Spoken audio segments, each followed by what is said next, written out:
Hello, ladies and gentlemen. You're welcome to SOP Football here on YouTube. This is a podcast where we bring to you all the happenings around the English Premier League, all the highs, the lows, all the what have you. You know what I'm talking about, don't you? Okay, so thank you so much for joining us. Thank you so much for being patient with us throughout this journey of starting this channel. We are seeing your support. We are seeing all the likes. We are seeing all the shares. We are also seeing the subscription, but keep them coming. You know, we need them. Keep them coming. So be assured that we here at SOP Football, we are about to give you content on the English Premier League, all the highlights, all the managerial strategies, all the players' activities, their in-house, on-field and off-field activities. We got you covered. So sit back, relax as we introduce this new episode to you. We have lots of things to talk about. Just be patient with us and follow through. But first up, we need to introduce our panelists. Not forgetting my beautiful people, the juggernauts of football. Let's start with Mr. Baka. Mr. Baka, how do you do? Good, man. Good. You're good. Always good. These days you seem to be on your basketball levels. Man. It's a sports. Are you diverting your attention? No. Yeah, I've always been a sports fan. Like, so it's not just football. Like, as long as it's sports, I want to enjoy, man. I want to see people winning. I want to see people losing. People running. Yeah, that's what life is about. I see. You win some, you lose some. Fantastic. Yeah. My football juggernaut, Mr. T.I., how do you do? The way you keep saying juggernaut, now John punch you with this. No. This is like episode 3, right? Episode 2? Yeah, episode 3, man.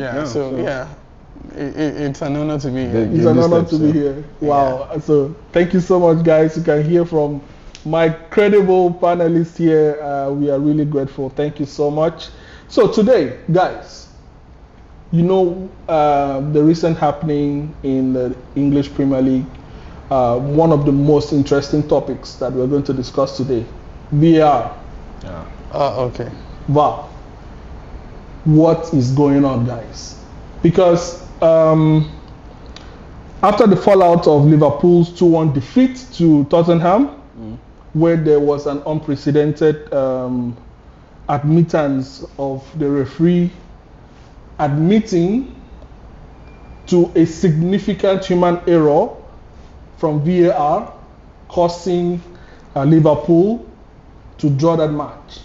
Or would I say draw the match, but to lose a goal. So, guys, is this becoming a norm in the English Premier League that we are going to see this quite often? Most of the times that VAR will be the topic of controversies every week. So, can we discuss this today? I think for VAR, like virtual assistant referee, the things like it's just like you have a car, you have a Bentley, whatever kind of car, you give someone that can drive, still the same thing. Like I give you someone that can drive, it will make it better. So like you have the technology, but like we've been complaining about officiating in the Premier League, like right from early 2000s, late 90s, since during Sir Alex. We all know, like, when it comes to officiating in that league, they don't officiate properly. Like the referees haven't been good. First, there was a World Cup that there was no English ref, right? I remember that time Wenger highlighted it. So I think the officials have been average at best for a very long time in the Premier League, and you give them VAR, you give them technology, you feel like, okay, with technology it will be better, but we still see that these people are average.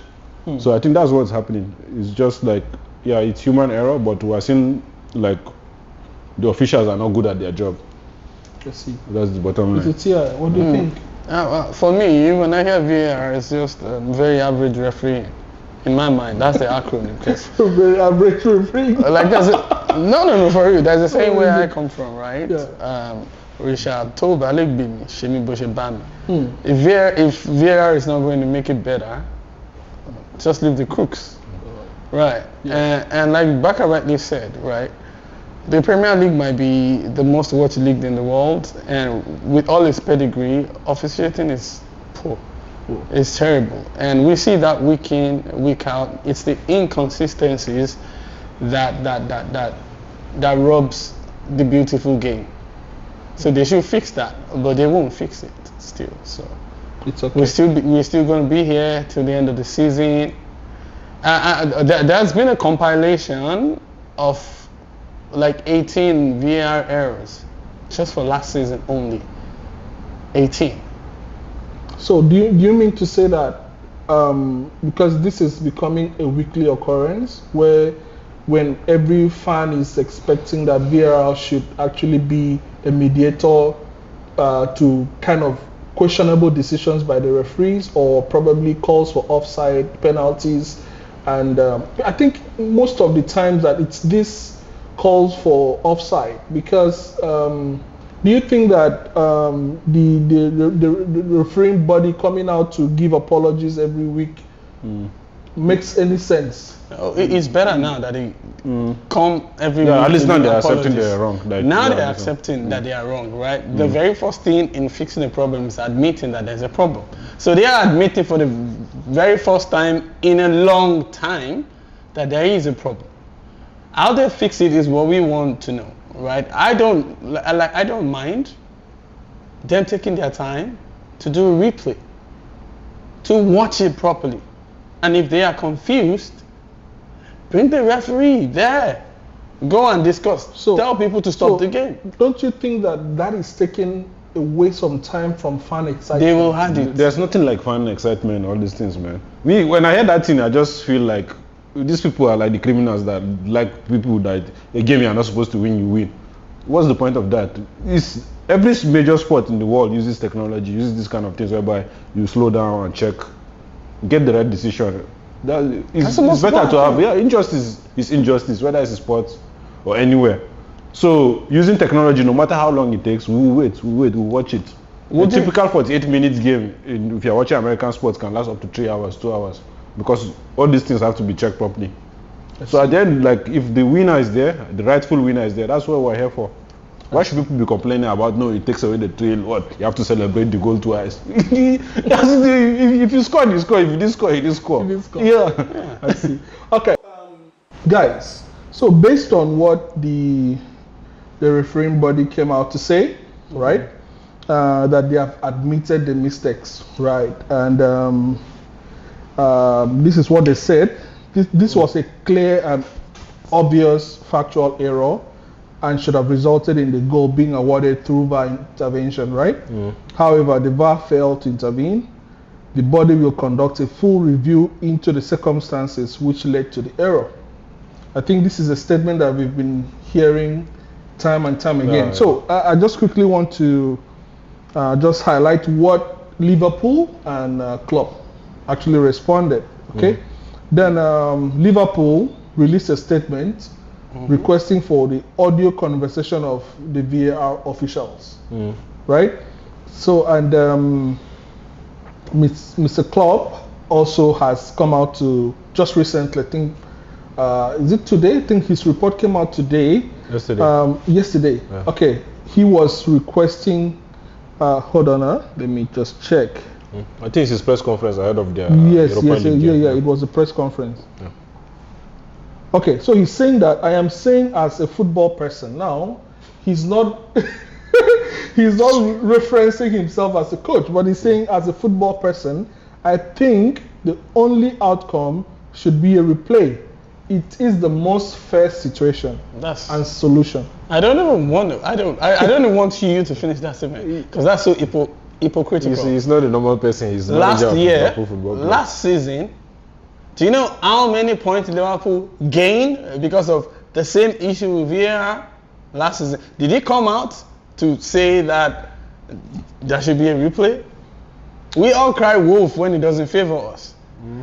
Of a truth, the officiating is bad. It's terrible. But no, don't give me that. It's hypocritical.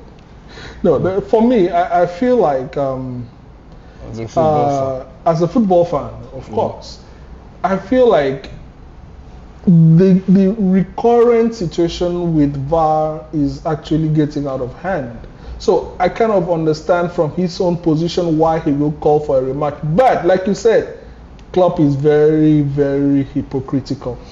But so for him to even say this means that he doesn't give a shit about other matches he has won. Okay, when VAR was overlooked. You see. So is it now a point whereby certain club sides or club sides in England now has the power to order the refereeing body left, right, center? I feel, shouldn't it be that the refereeing body should be like something that an institution that nobody can just order them up and down? Because the last 2 days Liverpool has been rubbishing the body left, right, center. Liverpool as a club is like that, but I don't blame Liverpool still. It's because the PGMOL, or what's their name, they have lost their respect. But the club now that is asking for a play is the same person that will complain that the games are too much. I don't know what that guy Leave wants. Klopp alone, he's on his period. The thing is, like, they have the right to feel aggrieved, I understand. Yes. And maybe he's just doing all those things to drive sympathy and just get some attention. But that game has already finished. They lost, and because of poor refereeing, they are not the first team that happened to in Premier League since this VAR started. They won't be the last. So I see. Yeah. We'll move on. So let's move on. Now, I want to come up with various questions about this VAR of a thing. Okay. Now, number one, about transparency and accountability, right? Do you believe that the VAR decisions in the Premier League should be more transparent and there should be greater accountability for the officials making those official decisions? Yeah, they say when there's no, should we hold them accountable? There are no sins. Yes, they should. Yeah. In my opinion, the solution is simple. If you refer a game and you mess up, I'll give you a red card. That is a 3-game match ban, and you will pay. It's like I take you out as well. Everybody needs to know that there are consequences for whatever you do. If you listen to the audio that was released, doesn't it get you angry at the way in which, the manner in which they took it? The conversation was the conversation. Like kids. Well done, boys. Good process. So the first one went. So the on-field decision was offside. I cannot do anything about it. Huh. Yeah, but that part is like, that's the part that I don't understand. Like, because the game already started, I don't know why you can't stop to give the other team their goal. And I was watching ESPN the other day. They were talking about Zidane's red card in the World Cup final. Yeah. That's like the biggest stage of football. And one of our most important players of the generation. He had booted Materazzi. If you notice, no one even knew about that until later, after a few minutes after the game. That's when they brought it back to come and show. That time, was there even VAR? There was no VAR. It was just a replay. Yeah, so even that time, like, there was no even VAR, but they brought it back to say, like, okay, yeah, this guy did something that was unsportsmanlike, and they sent him off. So I think it's like the same thing. So why can't they bring it back and just give the goal? No, even for me, at that point in time, let's assume that, okay, they carried on, right, like that. At halftime, when they blew the whistle at halftime, you were supposed to walk up to the two coaches and tell them, it seems that was a goal. What did we do? Make it known. Like, at that point in time, it will still be transparent, right? People will understand that, okay, there was an error, but we've made an attempt to correct it. So, Spurs, either you give the ball back to Liverpool and let them score, because that was a goal. Yeah. Simple. You can make a decision at any point in time. The sportsmen that they will understand you. They won't have a problem with that. I see. Okay. Now this leads me to another question. How do you assess the consistency of VAR decisions across different matches and teams? Are there patterns or biases that needs to be addressed? Don't use VAR and consistency I consistency think there's bias in the same statement. 100%. VAR is not consistent. Okay. There is bias. There's bias. You see, like last season, that's the one that if Antonio scored us the goal. That was later they said it was offside. We also got an apology like this, and I think that maybe only like one weekend they talked about it, that's it. This Liverpool loan has been like on and on and on. So I don't know why Liverpool special? Why is it more of an issue now that we lost how many points? We lost the league title by 5 points. Yeah. So that was like 2 points gone already. And if you check the list that was released last season about VAR, right? Arsenal had 2 or 3 matches in there. Yeah, because the Man United goal, the Martinelli goal at Old Trafford. So we had three games there. That's 9 points. That's like 5 points, because let's say for argument's sake we don't know what happened. Maybe we won at Old Trafford, or we won the Brentford game. That brings us closer to Man City. So nobody's calling for a replay of last season. Okay, so now can we now say that has VAR enhanced or diminished the overall quality and flow of Premier League matches? What are some specific instances where VAR has had a notable impact on a match? Okay. Where do you think that probably we know that VAR has its ups and downs? Has there been any particular match that you can remember that VAR has done well enough? Okay, I have one off my head. I remember a game we played Man United, Old Trafford as well. It's always Man United. This game, Man United, there was one goal. Harry Maguire was like how many meters away from Aubameyang, and they said it was offside. So if there was no VAR that day, we've lost that game. Well, then you see the importance of VAR. You can see like Harry Maguire was so far from him, play him like clearly onside. I don't know what the nice man was looking at the time. So that's the kind of time that you can see, okay, that this is the importance of VAR. They're able to see like this is like a clear onside goal. Yeah, so from those kind of games are there. Me as an Arsenal fan, I can remember that game. I'm sure maybe like a Brighton fan or a Chelsea fan will be able to remember instances like that. For me, I think VAR is good for the game. Generally, because we're in 2023, technology is everywhere, and you have to like use it to make things better. Absolutely. Yeah. All right. So, Mr. T, I will direct this one back to you.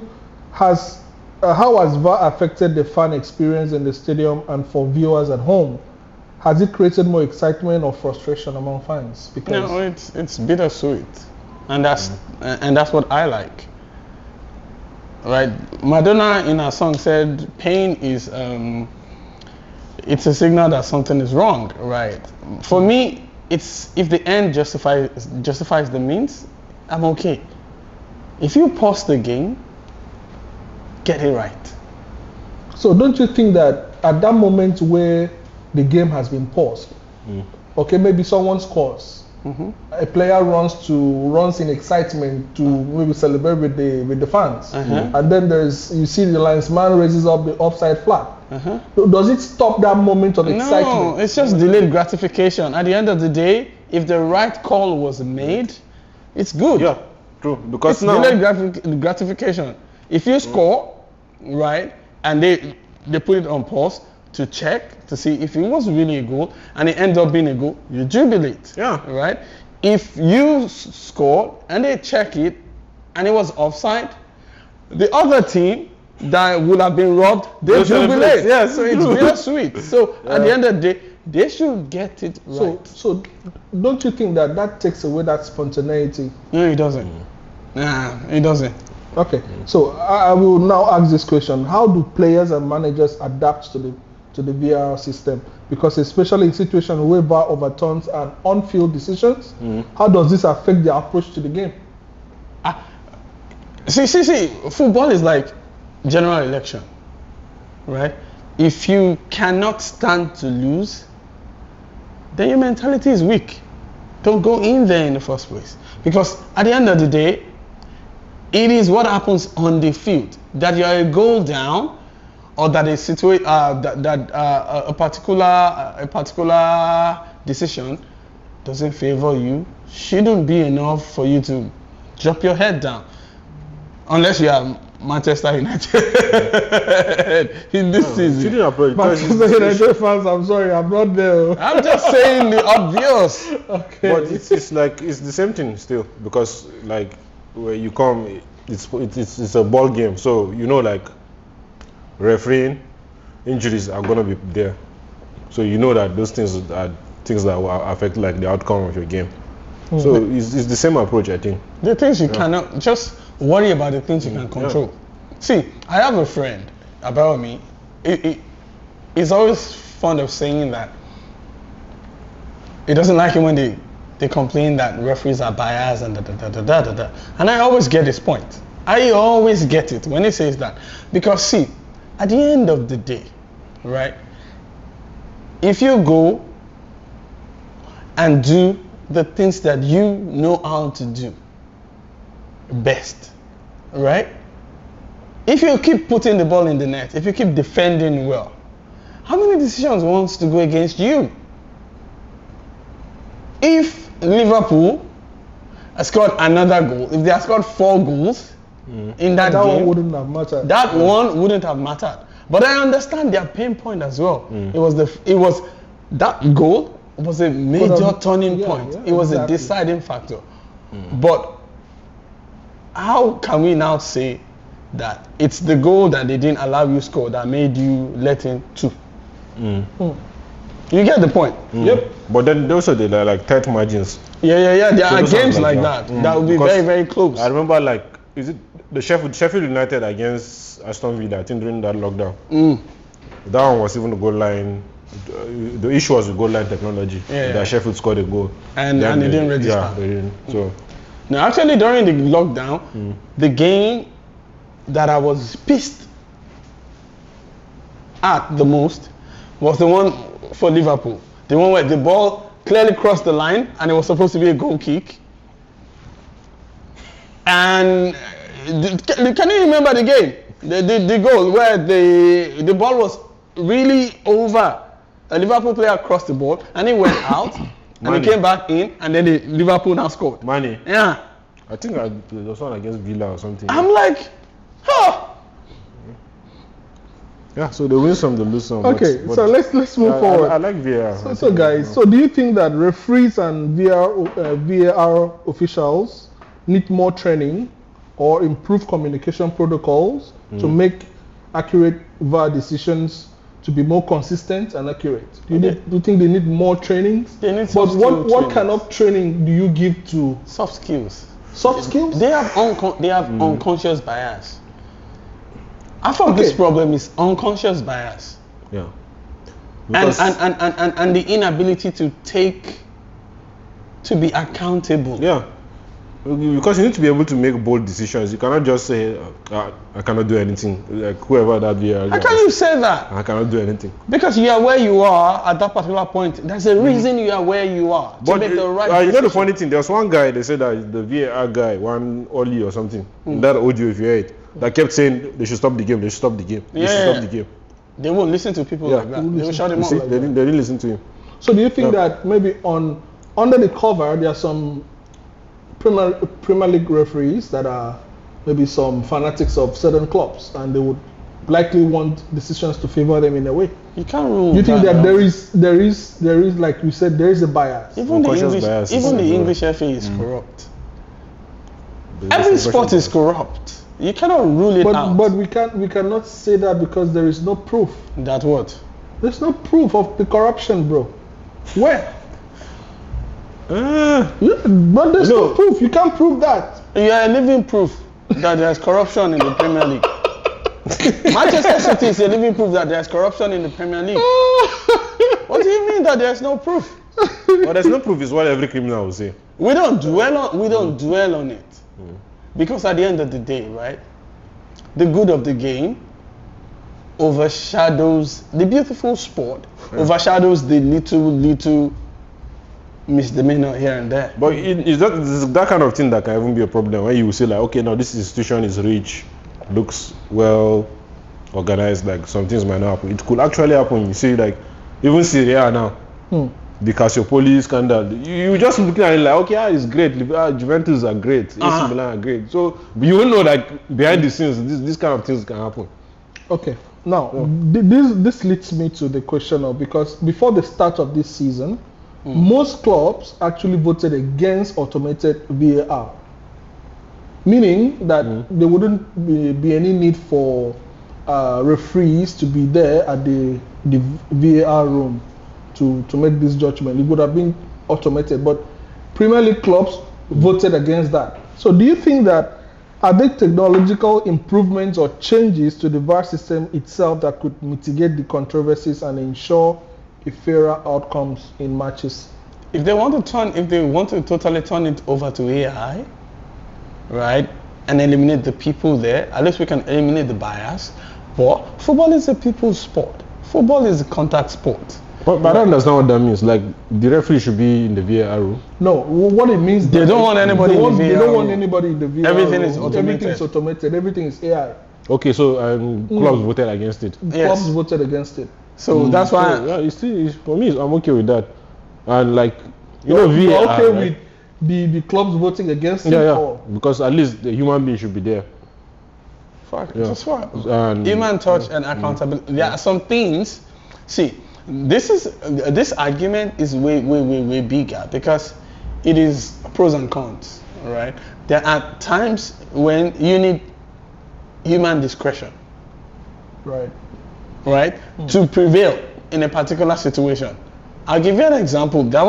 I think earlier this season, there was a particular game and there was a penalty shout out against a particular player, and it went to human discretion, looking into, okay, where will that arm be naturally when you want to defend? I can't remember what game it is, but the team, they were saved by just pure basic human discretion. Because if I want to defend as a particular player, right, if my hand was in a natural position and the ball still hit me, it would be unfair to take that as a penalty, right? So absolutely, human touch is needed, but let's cut the unconscious bias. They should take a cue from content moderation people and cut the fads. They should just go there and do whatever job. And I don't like the fact that sometimes you will go and put an ardent fan of a particular team to come and be there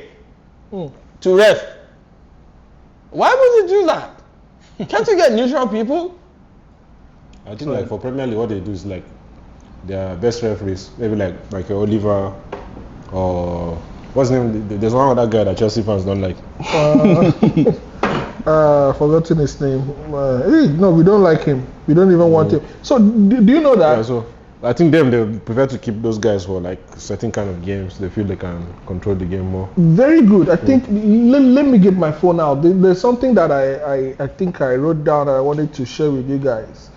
Okay, now the Premier League body has come out to say, I think it was posted on a social media platform as per Telegraph, that Darren England, who was the VAR, who mistakenly disallowed Luis Diaz's goal against Tottenham last Saturday, and then they will not take charge of further Liverpool games for the season. Do you think that this is unfair?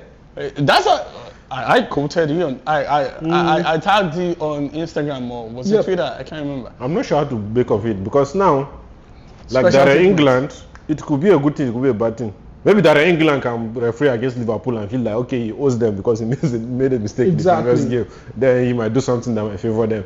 So it goes both ways. So I don't know, but if they feel if Liverpool feel that's better for them, no. If they do that, they should make sure it applies to everybody else. Right, exactly. So now, does it mean that because this calls by Liverpool over the last couple of days is kind of crazy? Now, does this give them the room by Premier League, the team, or let me say the referees, will now give them soft decisions that to compensate for all this? For me, but I feel like what Klopp is doing, that's what he's trying to do. That's why Klopp is playing to the gallery.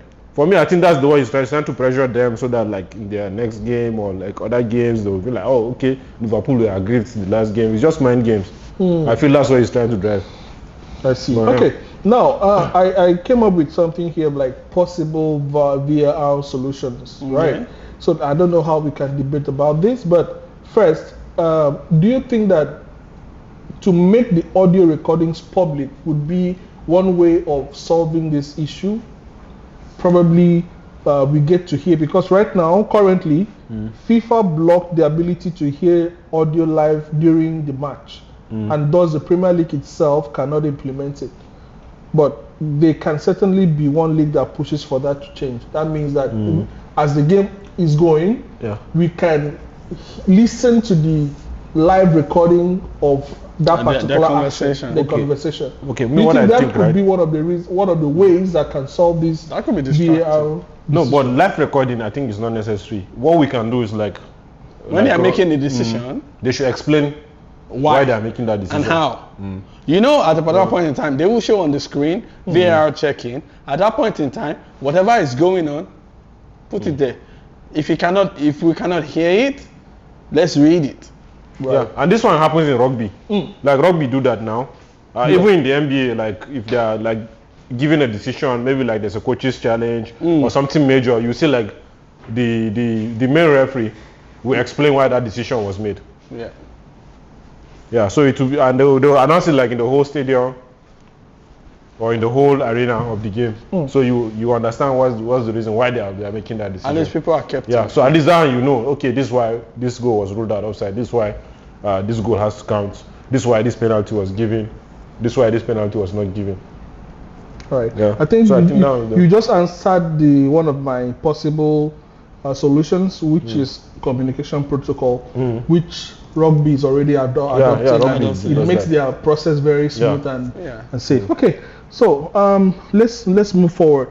So now there is also a report that the assistant referee Darren England and Dan Cook were officials at the United Arab Emirates, their league, 2 days before that match in North London. Doesn't matter. So do you think that officials should be banned from refereeing outside of Europe 48 hours before a game? Why? What does that do? Does that stop? If they are competent, they are competent. If they are incompetent, they are incompetent. No. This is due to the fact of their statement, which they said it was a significant human error. This could be probably they are tired. Come on. Making mistakes like for how many years, even before people this play. happened. So they can't tell me because they didn't sleep well. Or people play. People play Europa League on Friday and come to play on Sunday. Yeah. That's not that. That doesn't fly with me. If you are incompetent, you are incompetent. No. And I'm not saying that a competent ref cannot make a grievous error. They can. And I'm not excusing that fact. Right? No, but we're trying to mitigate the error. Are you saying that the errors that they make is as a result of fatigue? It could be due to fatigue. How many brain cells do you need to think? If something is wrong, it's wrong. You know, I think you're privileged in that area whereby you look at the screen for most times of the day. So, Yes. do you feel tired sometimes? Of course you do. Yeah, but you do. So now it's the same principle applies here. I'm saying, if when they went to Dubai, they went to refer a game. That's their job. But this one, how does referring a game in the midweek stop you from making correct judgment on weekend? What's the correlation? And this one is not even like the one that happened to Arsenal last season that they forgot to draw a line or anything. This one they drew the line. The only thing is like he just said like the check was complete, but he didn't state whether it's going to be offside or the onside. Okay, so let's move forward to something else. Now I had here, do you think it would be necessary for the English Premier League to employ independent VAR operators? Like Spain. They will buy them over also. Yeah, so we have somebody that is independent. How independent? Yeah, how is independent? Is the independent person? How independent? Well, it's because some people will look at me as being independent. So let's say independent will be like Italian officials coming to England.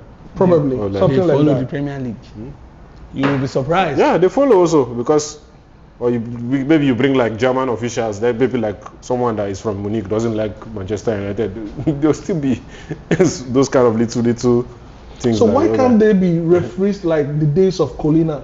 You remember that no-nonsense referee? There's still referees like that. Because from I also read a report in the world, Italian referees are rated higher than any other referees from any part of the world. Why is that so? Really? But I think like even South American refs are good. But you don't often hear any case of controversy with an Italian referee. So what I think happened with the only things like we see like is because England, there's more spotlight on England, and we know like the officials aren't that good. If not, like even VAR, remember with England they adopt VAR like Spain, Germany, and like Italy were already using it before. Later on, then people were like clamoring for it. Then that's when England took it. So I just feel like it's not necessary. Like the Italians are better than the English people. Or, yes. Okay, guys. So this brings me to another section of this program. FIFA just announced just 2 days ago that the FIFA Council has unanimously agreed that the sole candidacy for the hosting of the 2030 World Cup will be a combined bid of Morocco, Portugal, and Spain, which will host the event in 2030, and they qualify automatically. Also,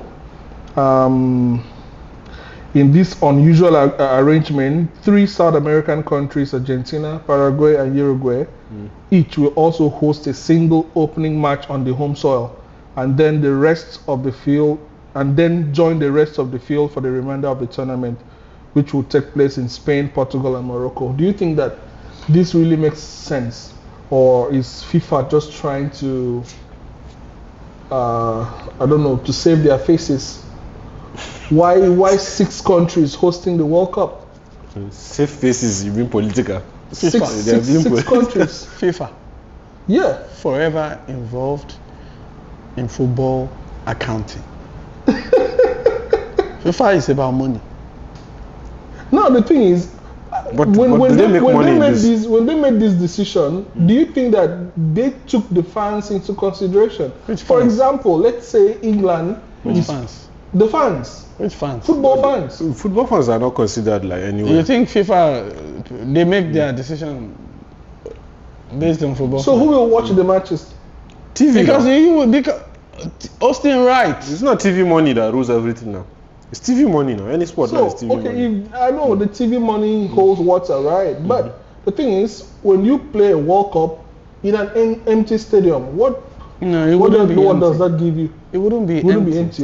For example, England plays their first game in Morocco, right? And then the second match they are playing in Uruguay or Argentina.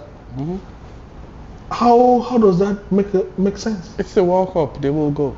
So you support this arrangement? I don't. Don't get me wrong. Okay, you mean like the average fan traveling from? Yeah, traveling from. Is that not? Do they think about the fans? Let's get it straight. FIFA don't care about the fans. FIFA is about the books. It's about the money. It's about the lobbying. Wow. Of who gets the hosting right. How much money do we generate? How much do we make? The football fans will go. It's in the game. They will go. And FIFA will rightly tell you that, we are going to minimize traveling to the to every means possible. They will tell you all that. It's the World Cup. It happens every 4 years. There are people who plan for it in advance, who take leaves, who take sabbatical in advance for it. People will go, they will still watch it. But me, like, I don't understand. Like you said, like, okay, they say Uruguay, Argentina, and Paraguay is because it's centenary, like it's 100 years. So why don't you just give them to host it? Well, exactly. And give them the hosting. Okay, because don't also forget, FIFA tries to. if you follow the World Cup very well, you will know that they rotate it across continents. That's what they also do. But that's when it's political. But Because now it has become this it's all- no, it's very political. No, it's always political. It's always political. You know that Saudi Arabia was supposed to host for the 2030 World Cup. Yeah, because they want to host either with Spain or with Morocco. It's also a joint bid. No, Saudi. no, it is Saudi. not. But Saudi cannot host with Spain. No, it's not. No, the thing is, because geographically also is like It was a joint bid they were trying to put. So that's why now they are focusing on 2034. 2030 before it was supposed to be a joint bid. Saudi Arabia with, I'm not sure if it was Spain or Morocco. No, me the joint bids I don't have a problem with it. Because I have a it's problem modern. with I have a problem with the joint bids. No, because now it's like 2030, right? So like everyone is okay with if geographically it's possible. Okay, like Spain, Morocco, and where? Where's the last one? Saudi Spain, Arabia. Portugal. yeah, Spain and Portugal, right? we have Spain, Portugal, and Morocco. Yeah, so those three countries, like geographically, they are a bit close. So it makes sense.